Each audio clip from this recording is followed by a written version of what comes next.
दोस्तों आपका हार्दिक स्वागत है। मैं हूं कमित्र अनुराग और आज के इस वीडियो में हम लोग जिस चीज के बात करने वाले हैं ये अगेन गट इश्यू से बहुत रिलेटेड है। जब कोरोना हुआ था तो कोरोना के बाद मुझे पर्सनली आईबीएस हुआ था। तो जो सारा तरीका होता है, आप फिर एलोपैथिक मेडिकेशन लो, फिर आयुर्वेदिक मेडिकेशन लो, सब ट्राई किया, किसी से कुछ नहीं हुआ। तो उसके बाद एक टाइप का लाइफ का मिशन बन गया था कि कैसे हम डाइट से, फास्टिंग से इन चीजों को ठीक कर सके। क्योंकि जब आपको आईबीएस होता है आपके टेस्ट लेवल्स ड्रॉप करते हैं, एक्ने होती है, हेयर लॉस हो गया, ये सारी की सारी चीजें। तो मोस्टली जो आईबीएस होता है दो टाइप का होता है। गट इश्यूज में ये आईबीएस एक्चुअली बहुत कॉमन इस टाइम पे, इसलिए मैं आईबीएस की बात कर रहा हूँ। जरूरी नहीं सब लोगों को आईबीएस हो, लेकिन एक डायरिया वाला होता है। तो जो हमारा मंथली स्टैट्स हैं डायरिया को लेके 90 to 95% लोगों को बहुत आराम हो जाता है। और दूसरा जो कॉन्स्टिपेशन वाला होता है थोड़ा ज्यादा ट्रिकी और ज्यादा टाइम लगता है, उसका इट्स लाइक अराउंड से 80 to 83% के बीच में। तो जो मेरा करंट अपडेट है आईबीएस को लेके, इसका पूरा वीडियो बनाऊंगा कि वर्कआउट परफॉर्मेंस कहाँ पे है, बाकी चीजें कहाँ पे। लेकिन आज जिस चीज की हम बात करने वाले हैं ये बड़े कम लोगों ने इसका नाम सुना होगा, क्योंकि मोस्टली जो एलोपैथ के पास आईबीएस को ये नॉन ट्रीटेबल मानते हैं, क्योंकि कोई मेडिकेशंस नहीं है इसकी। तो ये एक टाइप का प्रोसीजर है, एक टाइप का ऑपरेशन मान लीजिए। इसे फीसल माइक्रोबायोटा ट्रांसप्लांटेशन बोलते हैं। तो इसका सारा प्रीमाइस ये होता है कि किसी हेल्दी इंसान का जो गट बैक्टीरिया है वो हम किसी अनहेल्दी इंसान के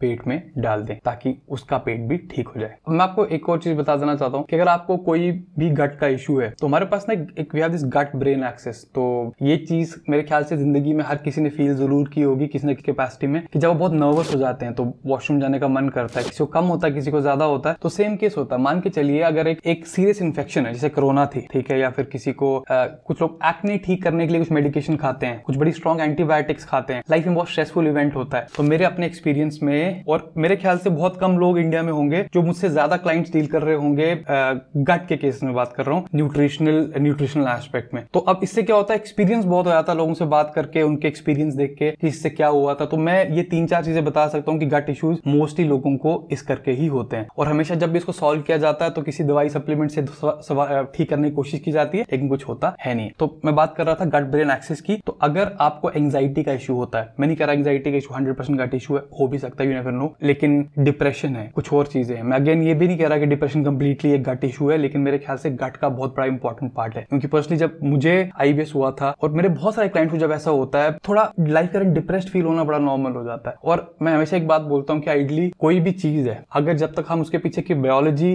ढूंढ नहीं लेते तब तक एक्शनेबल आइटम नहीं मिलती। जैसे मान के चलिए अगर आपको स्ट्रेस बहुत है, टेंशन बहुत हो रही है, तो कोई आपको बोलता है कि स्ट्रेस कम कीजिए, टेंशन कम कीजिए, तो कोई एक्शनेबल आइटम नहीं मिली ना। तो एक्शनेबल आइटम बेसिकली जब बायोलॉजी मिलती है कि पेट में दिक्कत है, पेट ठीक करो, तो मोस्टली जो आपके ये मेंटल इश्यूज होते हैं ये भी गायब हो जाते हैं। तो बात करते हैं ये जो बेसिकली कॉस्ट है इसकी, और मतलब जो ये फीसल माइक्रोबायोटा ट्रांसप्लांटेशन है, तो ये ऑलमोस्ट 5 लाख के आसपास इंडियन कॉस्ट। अगर आप इंडिया में देखो तो 2-3 बारी कुछ डॉक्टर्स ने इसका ऑपरेशन किया है, लेकिन 4 से 5 लाख के बीच में इसकी कॉस्ट रहती है। तो ये है क्या, जैसे मैंने पहले भी बताया कि एक हेल्दी गट का माइक्रोबायोटा हो गया कि माइक्रो ऑर्गेनिज्म जो गट में रहते हैं, हम एक अनहेल्दी इंसान के पेट में डालेंगे ताकि उसका पेट ठीक हो जाए। अगर मैं इसकी हिस्ट्री की बात करूं तो इसका चाइनीज पास्ट है। This has been traced like to 4th century। तो बहुत पहले भी ये चीज होती थी। और 2013 में जो यूएस एफडीए है, उन्होंने एक बैक्टीरिया होता है क्लोस्ट्रीडियम डिफिसाइल, उसको सीडीएफ भी बोला जाता है, उसके ट्रीटमेंट के लिए इसको अप्रूव कर दिया। और अब बहुत ज्यादा इंटरेस्ट इसमें ये हो रहा है कि आईबीएस का जो केसेस हैं क्या उनमें भी ठीक करता है। तो देखिए जब भी ना हम स्टडीज की बात करते हैं तो जो रैंडम कंट्रोल ट्रायल्स होते हैं, मतलब आरसीटीज बोलते हैं, ये गोल्ड स्टैंडर्ड है। जो कुछ ऑब्जर्वेशनल स्टडीज होती हैं, कुछ माइस स्टडीज होती हैं, वो सब इससे नीचे होती हैं। लेकिन जब हमारे पास रैंडम कंट्रोल ट्रायल्स आते हैं, सिर्फ एक रैंडम कंट्रोल ट्रायल से कुछ नहीं बनता। अगर बहुत सारे रैंडम कंट्रोल ट्रायल्स हम एक पर्टिकुलर डायरेक्शन में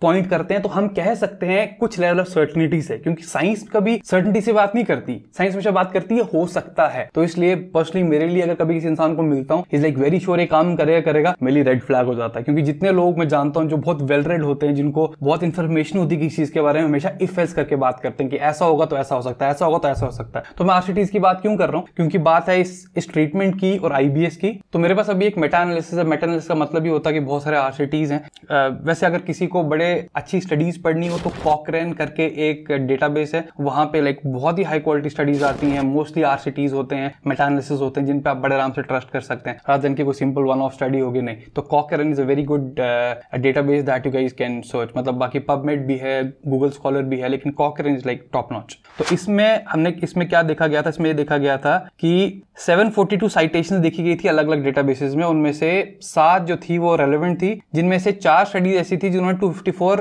पार्टिसिपेंट्स को लिया गया था। तो इसमें 12 वीक्स में IBS सिम्टम्स में कोई खास रिलीफ नहीं आया था। लेकिन कुछ हमारे पास ऐसी भी हैं जो कुछ रिलीफ मिला भी, कुछ रिलीफ नहीं मिला। अब इसकी प्रॉब्लम क्या है? देखो प्रॉब्लम अभी ये है कि मतलब है तो ये ट्रीटमेंट बहुत पुराना, लेकिन अभी भी हमें इस ट्रीटमेंट का प्रॉपर होल्ड नहीं आया कि चीज क्या है। जैसे सबसे इंपॉर्टेंट चीज क्या होती है, डोनर कैसे सिलेक्ट करना है, उसके बाद कैसे सिलेक्ट करना है कि कौन से पेशेंट्स है जिनको FMT दिया जाए। तीसरा पार्ट ये होता है कि FMT का रूट क्या है, कोलोन के थ्रू दिया जाए, ओरल किसी कैप्सूल के थ्रू दिया जाए या बाकी किसी और चीज के थ्रू दिया जाए। और बहुत सारे जो अंडरलाइंग मैकेनिज्म्स हैं वो क्लियर नहीं है। तो देखिए पर्सनली मुझे ऐसा लगता है कि जब कोई भी कंडीशन होती है, अगर वो बहुत खराब हो जाती है तो उसको ठीक करना उतना मुश्किल हो जाता है और दवाइयां बहुत कम ही क्योर कर पाती हैं। तो जैसे आप में से बड़े सारे लोग नेचुरल बॉडी बिल्डर्स हो गए, कुछ एनहांस बॉडी बिल्डर्स हो गए, और आपके लिए प्रोटीन एक चीज बड़ी इंपॉर्टेंट होगी। आप एक चीज समझते हैं कि जैसे मसल्स को हफ्ते में 1 या 2 दिन, कुछ लोग 3 दिन रेस्ट देते हैं ताकि ग्रोथ अच्छी हो। तो आप मान के चलिए जो हमारा डाइजेस्टिव सिस्टम है, अगर मैं आपको सिंपल सा एक प्रिंसिपल बताऊं होता क्या, जैसे हर रोज की स्ट्रेस होती है हमारे ऊपर पड़ती है, कुछ फिजिकल होगी, मेंटल होगी, या किसी न किसी टाइप के डिजीज या इंजर्ड सेल्स हमारी बॉडी में प्रोड्यूस करती है। जो डिजीज इंजर्ड सेल्स होते हैं, इन्हीं के चक्कर में बाद में डिजीजेस होते हैं। तो मैक्सिमम में से फास्ट नहीं करते। अगर आप फास्टिंग करोगे तो बॉडी को क्या होता है, चल हमें खाना नहीं मिल रहा, तो जो डिजीज इंजर्ड सेल्स है उनको निकाल के बाहर फेंकती है। और कई बारी, इसलिए पर्सनली मुझे भी फास्टिंग बहुत शूट करती है। मैंने 5 दिन की फास्टिंग की हुई, आप मेरा व्लॉग चेक कर सकते हैं। तो फास्टिंग टाइप की चीज हमें हर किसी को यूज करनी चाहिए। अर्ली डिनर वाला पार्ट जरूर होना चाहिए। और कभी अगर कोई फिजिक गोल आपका है, कुछ है, तो don't just go overboard about कि किसी प्रोटीन ही खाना है, प्रोटीन ही खाना है। बॉडी का आपको सिग्नल देगी कि कुछ गड़बड़ है। अगर कुछ गड़बड़ है तो रुकिए, वेट कीजिए, क्योंकि अगर आप कोई बॉडी बिल्डर है, पावर लिफ्टर है, एथलीट है किसी भी टाइप के, सबसे इंपॉर्टेंट मसल पहले आपका गट है। और इसको ठीक करने का तरीका भी डाइट, फास्टिंग के थ्रू ही है, क्योंकि हमारे पास मेडिकेशन में भी कुछ है नहीं ऐसा। तो गाइज आई होप वीडियो में थोड़ी वैल्यू मिली हो। और एक चीज मैं आपको जरूर बताऊंगा कि हम में से आजकल अपने आपको बहुत सेल्फ मेडिकेट करते हैं, तो जो यूज ऑफ एंटीबायोटिक्स है उसको प्लीज मिनिमाइज कीजिए, क्योंकि कई बार ये छोटी छोटी चीजें होती हैं, ये इतनी बड़ी प्रॉब्लम्स क्रिएट कर देती हैं कि फिर मतलब बहुत हमारा जो क्वालिटी ऑफ लाइफ है वो खराब होती है। तो I see you next video, till then good bye.